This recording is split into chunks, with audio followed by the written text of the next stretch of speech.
ओम शांति। आज 9 जनवरी 2022 है और आज के बाबा के अव्यक्त रूप से चले हुए मधुर महावाक्यों को स्पष्ट करेंगी आदरणीय आशा दीदी।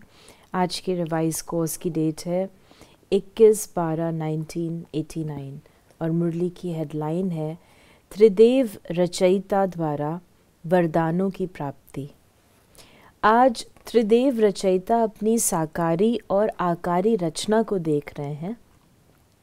दोनों रचना अति प्रिय हैं, इसलिए रचता रचना को देख हर्षित होते हैं। रचना सदा ये खुशी के गीत गाती कि वाह रचता, और रचता सदा ये गीत गाते वाह मेरी रचना। रचना प्रिय है। जो प्रिय होता है उसको सदा सब कुछ देकर संपन्न बनाते हैं। तो बाप ने हर एक श्रेष्ठ रचना को विशेष 3 संबंध से कितना संपन्न बनाया है।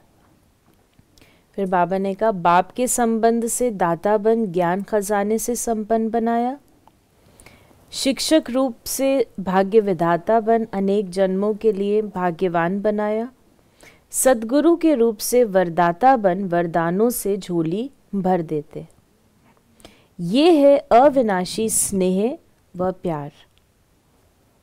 फिर बाबा ने कहा कि प्यार की विशेषता यही है, जिससे प्यार होता है उसकी कमी अच्छी नहीं लगेगी, कमी को कमाल के रूप में परिवर्तन करेंगे। बाप को बच्चों की कमी सदा कमाल के रूप में परिवर्तन करने का सदा शुभ संकल्प रहता है।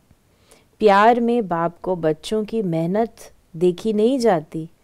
कोई मेहनत आवश्यक हो तो करो, लेकिन ब्राह्मण जीवन में मेहनत करने की आवश्यकता ही नहीं, क्योंकि दाता विधाता और वरदाता तीनों संबंध से इतने संपन्न बन जाते हो जो बिना मेहनत रूहानी मौज में रह सकते हो। वर्षा भी है, पढ़ाई भी है और वरदान भी है, जिसको तीनों कितनी अच्छी बाबा ने बताया। वर्षा भी है, पढ़ाई भी है और वरदान भी है। बाप टीचर सदगुरु तीनों रूपों से, बाप रूप से वर्षा, टीचर रूप से पढ़ाई, सदगुरु रूप से वरदान। जिसको तीनों रूपों से प्राप्ति हो, ऐसे सर्व प्राप्ति वाली आत्मा को मेहनत करने की क्या आवश्यकता है। कभी वर्षे के रूप में व बाप को दाता के रूप में याद करो तो रूहानी अधिकारीपन का नशा रहेगा। शिक्षक के रूप में याद करो तो गॉडली स्टूडेंट अर्थात भगवान के स्टूडेंट हैं, इस भाग्य का नशा रहेगा। सद्गुरु हर कदम में वरदानों से चला रहा है, हर कर्म में श्रेष्ठ मत वरदाता का वरदान है। जो हर कदम श्रेष्ठ मत पर चलते हैं उसको हर कदम में कर्म की सफलता का वरदान सहज स्वतः और अवश्य प्राप्त होता है। सद्गुरु की मत श्रेष्ठ गति को प्राप्त कराती है, गति सद्गति को प्राप्त कराती है। श्रेष्ठ मत और श्रेष्ठ गति अपने स्वीट होम अर्थात गति और स्वीट राज्य अर्थात सद्गति, इसको तो प्राप्त करते ही हो, लेकिन ब्राह्मण आत्माओं को और विशेष गति प्राप्त होती है। वो है इस समय भी श्रेष्ठ मत के श्रेष्ठ कर्म का प्रत्यक्ष फल अर्थात सफलता। फिर बाबा ने कहा कि ये श्रेष्ठ गति सिर्फ संगम युग पर ही आप ब्राह्मणों को प्राप्त है, इसलिए कहते हैं हम लोगों को, ब्राह्मण बच्चों को, ये मुरली कितनी ज़बरदस्त है। आप देखिए शुरू से लेकर के आप उस बहाव में चले जाते हैं, एक का संबंध दूसरे के साथ, और इतनी ये आत्मा को, उसके सम्मान को उठाने वाली मुरली है कि कैसे तुम बच्चों को मैं क्या कुछ देता हूँ। और फिर जो एक सेंटेंस बाबा ने बोला, मेरा तुम्हारे से प्यार है। तो जिससे प्यार होता है उसकी कोई कमी नहीं देखी जाती है, कमाल में बदल देते हैं। कौन ऐसा पिता होगा, कौन ऐसा इस धरती पर मानव होगा जो इतनी आत्मीयता से, इतनी धैर्यता से, इतने प्यार से मनुष्य आत्माओं को परिवर्तन करने के लिए प्रेरित करे। कौन होगा? तो बाबा ने बताया कि मेरा ही गायन है गति सदगति दाता का, तो वो कर्तव्य गति और सदगति देने का भी मैं ही करता हूँ। बाबा ने कहा कि ये श्रेष्ठ गति सिर्फ संगम युग पर ही आप ब्राह्मणों को प्राप्त है, इसलिए कहते हैं जैसी मत वैसी गत। वो लोग तो समझते हैं मरने के बाद गति मिलेगी, इसलिए अंतमति सो गति कहते हैं। लेकिन आप ब्राह्मण आत्माओं के लिए इस अंतिम मरजीवा जन्म में हर कर्म की सफलता का फल अर्थात गति प्राप्त होने का वरदान मिला हुआ है। वर्तमान और भविष्य सदा गति सदगति ही है। भविष्य की इंतजार में नहीं रहते हो। संगम युग की प्राप्ति का यही महत्व है। अभी अभी कर्म करो और अभी अभी प्राप्ति का अधिकार लो। इसको कहते हैं एक हाथ से दो, दूसरे हाथ से लो। कभी मिल जाएगा वह भविष्य में मिल जाएगा। ये दिलासे का सौदा नहीं है। तुरंत दान महापुण्य ऐसी प्राप्ति है। ये बाबा हम बच्चों को बता रहे हैं कि कहते हैं कर्म का फल मिलेगा, लेकिन बाबा कहते हैं नहीं, तुमको तुरंत का तुरंत मिलता है। तुरंत दान महापुण्य, और उसमें बाबा कहते हैं प्रत्यक्ष फल मिलता है। भविष्य का दिलासा नहीं, तुम अभी करोगे, अभी तुम अपनी अवस्था बनाओगे, तुमको अभी उसकी प्राप्ति महसूस होगी। इसको कहते हैं झटपट का सौदा। भक्ति में इंतजार करते रहो, मिल जाएगा मिल जाएगा। भक्ति में है कभी, और बाप कहते हैं अभी लो। आदि स्थापना में भी आपकी प्रसिद्धता यही थी कि यहाँ साक्षात्कार झटपट होता है, और होता भी था। तो आदि से झटपट का सौदा हुआ। इसको कहते हैं रचता का रचना से सच्चा प्यार। सारे कल्प में ऐसा प्यारा कोई भी हो नहीं सकता। कितने भी नामी ग्रामी प्यारे हों, लेकिन ये है अविनाशी प्यार और अविनाशी प्राप्ति। तो ऐसा प्यारा कोई हो नहीं सकता।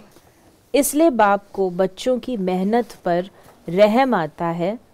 वरदानी सदा वर्षे के अधिकारी कभी मेहनत नहीं कर सकते। एक मिनट, लौकिक में वो विनाशी प्यार है, और विनाशी प्यार उस समय हमें अच्छा तो लगता है, परंतु बाद में धोखा मिलता है।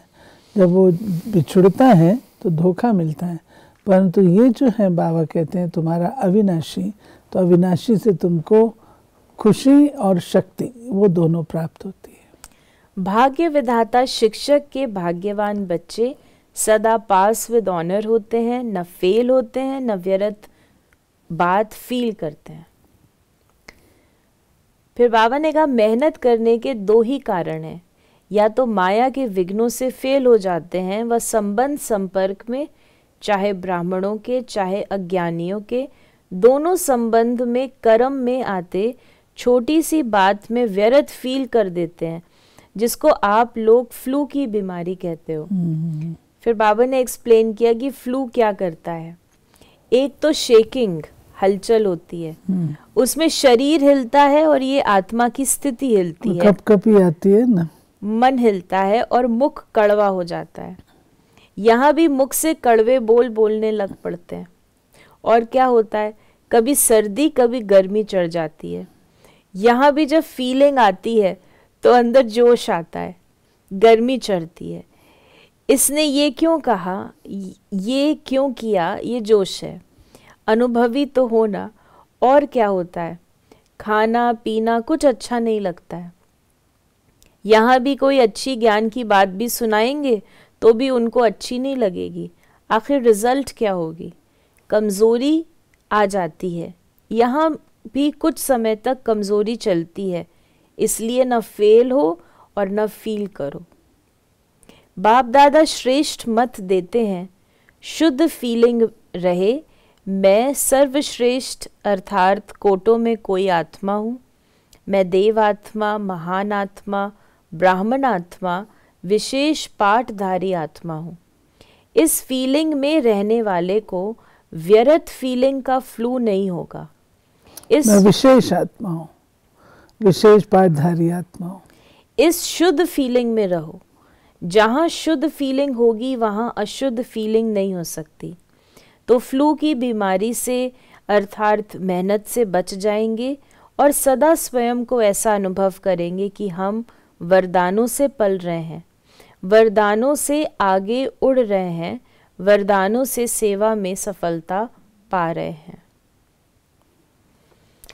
फिर बाबा ने कहा कि मेहनत अच्छी लगती है, वह मेहनत की आदत पक्की हो गई है। मेहनत अच्छी लगती, वह मौज में रहना अच्छा लगता।